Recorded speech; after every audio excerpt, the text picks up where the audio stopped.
Salut tout le monde, moi c'est Amon, j'ai 22 ans et aujourd'hui j'enregistre mon premier épisode de podcast. C'est horrible, je suis tellement stressé, j'ai l'impression d'être le nouveau qui arrive en plein milieu d'année en classe et qui doit se présenter devant tout le monde. Genre vraiment, je vous jure, je stresse. Pour vous introduire un peu l'idée, en fait ce podcast c'est un peu le journal de ma triste vie amoureuse, mais à raconter avec tout l'humour dont je suis capable. Parce que finalement, quitte à perdre son temps à chaque fois, je me suis dit un peu comme Ariana Grande dans Thank You Next, autant faire quelque chose de tout ça et le transformer en un truc positif, quoi. Et donc, cette idée de podcast est arrivée par la suite. Et je suis super content que ce projet voit enfin le jour. C'est un peu un truc que j'ai toujours eu, cette envie presque, ce besoin de m'exprimer comme ça à des gens que je connais pas en fin de compte. Non pas que je pense que ma vie soit la plus intéressante du monde, mais bon, si on est tous ici ensemble, c'est que un peu quand même, j'espère. Ce premier épisode, en vrai, c'est un peu toute l'intro du podcast. Je vous pose les bases, le décor, presque on fait connaissance en fait. Parce que jusqu'à présent, même si je partage ma vie sur Internet, j'ai pas discuté avec vous aussi librement et confortablement qu'à travers ce format-là, je trouve. Ce premier épisode, je voulais que ça soit vraiment le lieu et le moment où je raconte ma première vraie expérience amoureuse, dans le sens où tu vois, c'est symbolique, épisode 1, première expérience, je trouve que ça fait sens en fait. Je dis vrai parce que mon premier date au CDI du lycée, je suis désolé si la personne passe par là, mais ça compte pas quoi. Je pense qu'il vous faut quand même une présentation un peu plus complète, précise pour que vous puissiez décider si vous avez envie de m'écouter parler chaque semaine pendant 10 minutes quoi. 15 minutes, 20 minutes, je sais pas combien de temps ça va durer. Écoutez, je suis encore en pleine construction. Et du coup, pour la petite présentation, comme je vous ai dit, du coup, je m'appelle Amon, j'ai 22 ans et je fais des vidéos sur Internet depuis 2-3 ans, plus 3 ans. Presque 4, je crois. Franchement, je perds un peu le fil au fur et à mesure. Mais en tout cas, c'est le temps qu'il m'a fallu pour me lancer parce que j'ai toujours voulu faire ça en vrai. Mais c'est juste qu'il faut le temps et le déclic et tout ça, le temps que ça arrive, quoi. Si je devais me présenter comme un date, je dirais que, tu sais, quand t'as que 10 minutes pour faire tout ton portrait, je dirais que mes principales passions, c'est la pop culture. Vous savez, tout ce qui est séries, films, musique, tout ça, moi,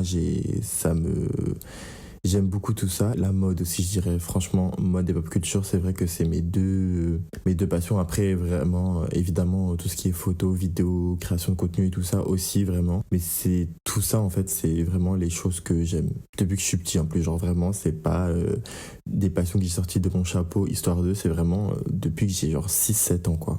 Et donc voilà, je pense que ça va vous permettre de me connaître un petit peu mieux même à travers ce podcast en vrai. Et d'ailleurs j'ai traîné pour commencer à enregistrer ce podcast parce que en fait il faut savoir que je suis très mais extrêmement perfectionniste. Genre vraiment c'est presque une maladie. Moi je vous jure que je considère ça comme une maladie vraiment parce que c'est très chiant. Et d'ailleurs j'avais découvert un petit peu ce format de podcast parce que je cherchais des podcasts sur le perfectionnisme justement. Mais donc cette idée moi de faire mon propre podcast, c'est vrai que je l'avais depuis plus ou moins 1 an. Donc c'est vrai que c'est très long, mais c'est juste que je pense que c'était pas le moment en fait, avant maintenant, tu vois, d'entreprendre tout ça parce que c'est vraiment une entreprise fastidieuse. En tout cas, quand tu veux bien faire les choses et quand t'es perfectionniste comme moi, évidemment.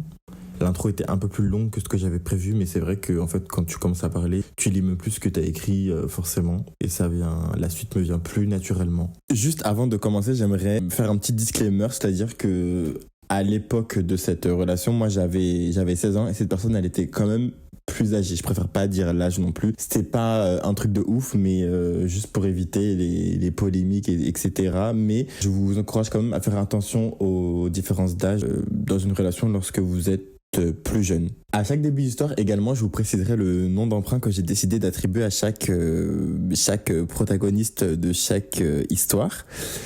Et là, ça sera Nico. Et moi, ça me fait rire, mais parce que vous verrez plus tard pourquoi c'est drôle. Je vous ferai une petite révélation plus tard quand on se connaîtra mieux, quoi. Je sais pas si ça se voit que j'ai essayé de retarder le plus possible le moment où j'allais commencer l'histoire. Mais c'est parti. Ça y est. En fait, la première chose que je lui ai dite de toute ma vie, donc à Nico, c'était, je lui ai demandé l'heure. Et tu sais, quand tu demandes l'heure à quelqu'un, ça peut paraître comme une technique d'approche un peu pourrie d'ailleurs, mais le fait est que je voulais vraiment juste l'heure en fait. Donc forcément, il me donne l'heure. Littéralement. On est resté là à parler, à discuter une quinzaine, vingtaine de minutes. Et moi, franchement, très innocemment. Parce qu'au départ, moi, je venais juste rejoindre une copine chez laquelle je dormais. Et donc, forcément, j'étais là un peu perdu de la vie. Je savais pas, je connaissais rien. En plus, j'habitais pas vraiment là. Donc, moi, j'habitais un peu à la campagne, si on peut dire ça. Et donc, je connaissais pas, c'était à Paris. Le fait est qu'il avait quand même, en tout cas, une idée derrière la tête, tu vois. Et que moi, j'étais le mec, pas bébête, mais tu sais, on va dire que j'avais pas du tout envisagé la conversation dans la même approche que lui. Et donc, ce que moi, je pensais innocemment, c'était qu'en fait, on s'était échangé, tu sais, les contacts histoire d'eux, quoi. Genre vraiment histoire d'être amis, mais que nenni, franchement. Le temps passe, les jours passent, et tu sais, le mec un peu long à la détente, je me rends compte qu'au final, le mec veut me pécho, quoi. Et je me dis, mais. En fait, je me pose et je me dis, mais c'est un mec et tout, mais en fait, franchement, cette réflexion, elle dure peut-être 5-10 minutes, et après, je me suis dit, voyons voir, pourquoi pas, tu vois. Ça a pas été très dur de faire ce choix, entre guillemets. Ça a été d'autant moins dur que, pour être honnête, j'avais pas tout à fait zéro expérience avec les garçons, c'est-à-dire que j'avais déjà embrassé un garçon qui m'avait d'ailleurs menti. Il m'avait dit qu'il s'appelait Nessim, vu que c'est un faux prénom, je peux vous le dire. Et après, j'avais su que c'était faux, mais je crois que moi aussi j'avais menti, donc en vrai, balle au centre, quoi. Et donc, c'est à ce moment-là, précisément, que je rentre vraiment dedans. C'est-à-dire que vraiment, je me rappelle, j'étais donc au lycée et j'économisais ma batterie vraiment pour lui parler. Je me mettais en mode avion. J'utilisais mon téléphone que pour ça. Franchement, j'étais un peu matrixé, mais tu sais, franchement, c'est normal à cet âge-là. C'est les premières histoires et tout ça. Franchement, je trouve pas ça honteux, en vrai. Donc, comme je vous ai dit, moi, à ce moment-là, j'habitais, c'était pas vraiment à la campagne, mais c'était en fait loin de Paris. C'était pas si loin que ça non plus. Je me perds un peu, mais c'était long, voilà, pour aller à Paris. En fait, c'était chiant et c'était pas pratique du tout. Donc, on s'était revus euh, un, moins de 2 semaines après, mais plus d'une semaine. Nico, c'est vrai que c'était quand même un mec qui voulait impressionner, tu vois, il voulait m'impressionner, surtout moi, à l'époque. Et donc, il me sortait à chaque fois le grand jeu, tu sais, resto, beaux endroits et tout ça. Et c'est vrai que c'était quand même des beaux endroits et des beaux restos, etc. Et donc, bah, ça marchait. Genre, franchement, en plus, j'étais pas facilement impressionnable, mais j'étais quand même impressionné parce que c'était quand même du grand jeu, quoi. Évidemment, on se met ensemble au bout de ce qui me semble être un mois. Peut-être un peu plus, un peu moins, mais en tout cas, à l'époque, ça m'avait semblé très long. Même si aujourd'hui, ça me semble plutôt très précipité. Mais je pense que franchement, c'est pas un truc que je regrette d'avoir été aussi vite euh, engagé. Et évidemment, à ce moment-là, tu sais, t'es plutôt dans la phase lune de miel, la honeymoon phase, comme on dit quand on veut faire de l'anglicisme, genre.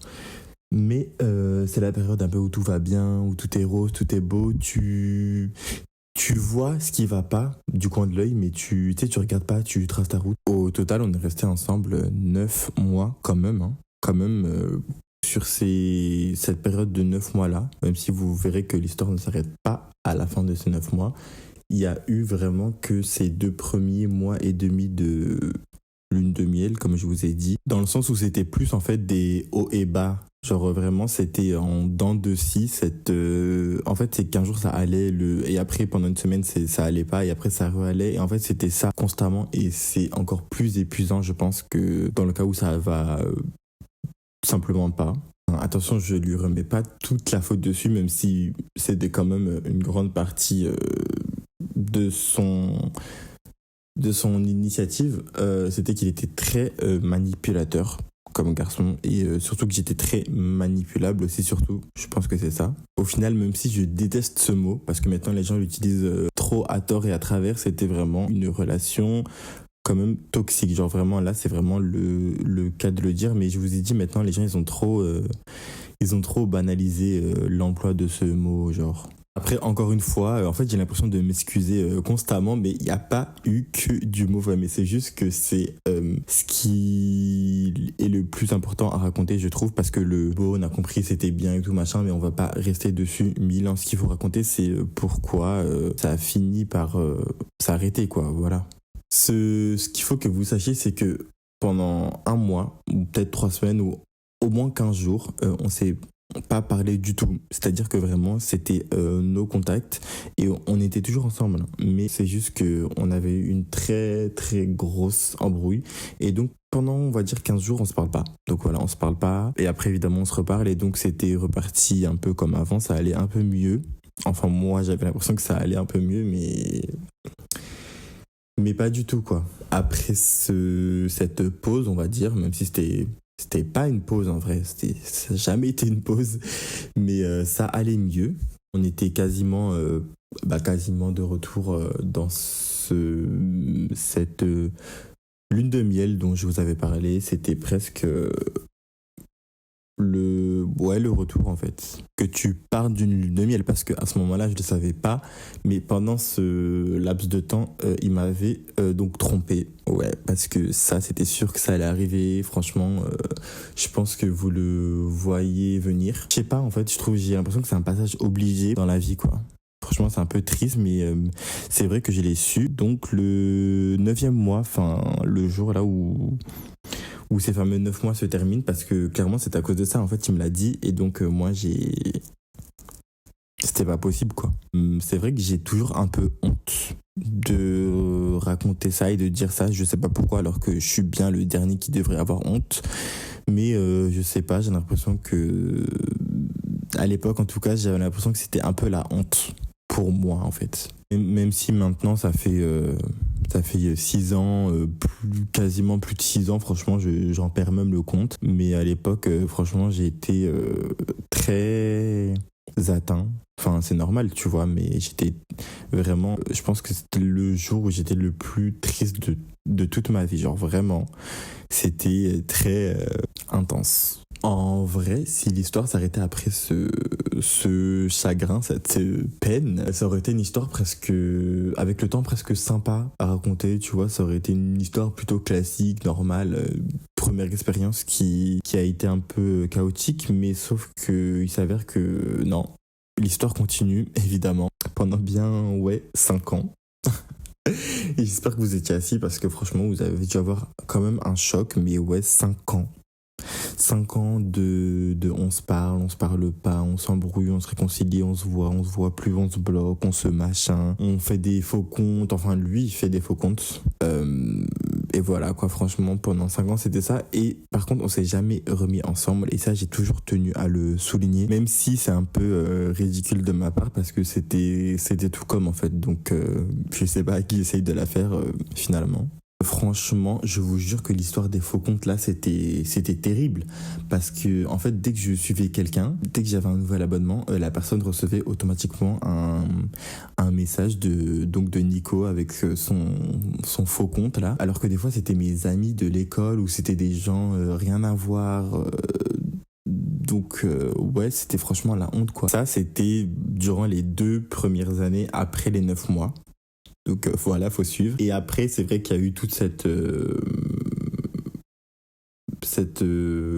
comment dire ça, sans être inquiété, on va dire 2020. Donc il y a eu l'année 2020, voilà, on était tous un peu chez nous. Et donc c'est vrai qu'à ce moment-là, il m'a laissé un peu tranquille. Il a fait une pause, genre. Et là, je rigole, mais encore une fois, c'était pas drôle. C'était vraiment des trucs de malade. Genre, en 2021.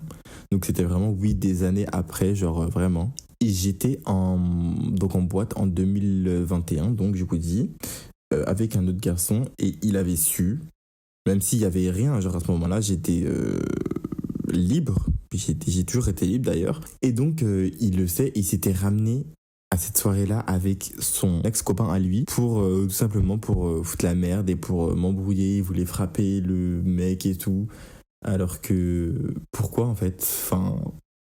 Et par contre il s'était habillé, il avait pris sa voiture et il était venu jusqu'à la soirée juste parce que j'étais là. Hein. Il comptait pas du tout venir, c'était pas du tout une coïncidence, c'était vraiment lui et sa folie, genre. Au fil du temps, il y a eu des dingueries comme ça, par-ci par-là, et limite, je m'étais habitué, tu sais. Et par contre, je vous ai dit, je vais pas mentir, genre, ça arrivait qu'on se revoie, qu'on fasse des sorties et tout ça, mais moi, je lui avais toujours dit que, ok, on se revoit parce que j'ai envie de te revoir, mais en tout cas, on sera plus jamais exclusif l'un à l'autre. Et je lui ai toujours dit, et il a toujours fait semblant d'accepter, mais tu parles quoi. Il n'y a pas tellement plus à raconter de ces 5 ans parce que c'était toujours un peu la même chose, je vous ai dit, jusqu'au jour où en 2022, donc, vraiment la fin de la fin, je vous jure que ça y est, ça se finit. Il me pose un ultimatum. Il me dit, ouais, soit ça y est, là c'est stop, soit on se remet ensemble, ou soit je déménage, je change de continent, de pays, de vie. Et très dramatique, ouais, franchement, comme on est dans Desperate Housewives, peut-être, on sait pas.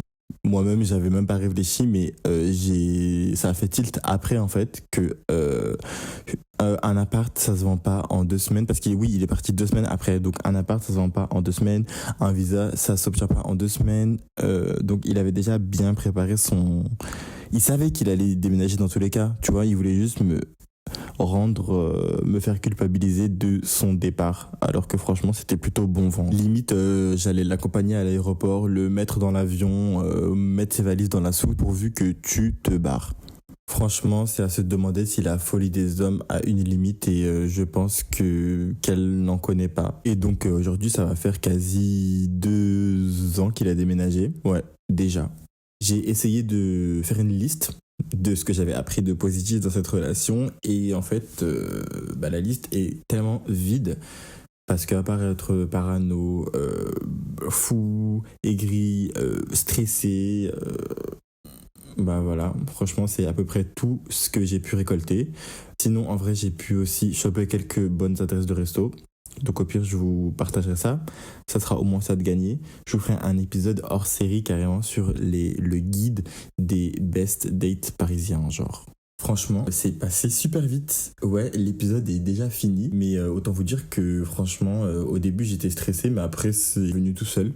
L'inspi, au final j'ai pas du tout suivi ce que j'avais écrit, mais tant mieux parce que c'était plus naturel. Maintenant je sais que je suis super fort pour enregistrer des podcasts en fait. Je vous dis à la semaine prochaine pour un nouvel épisode, et d'ici là, prenez soin de vous. Bisous.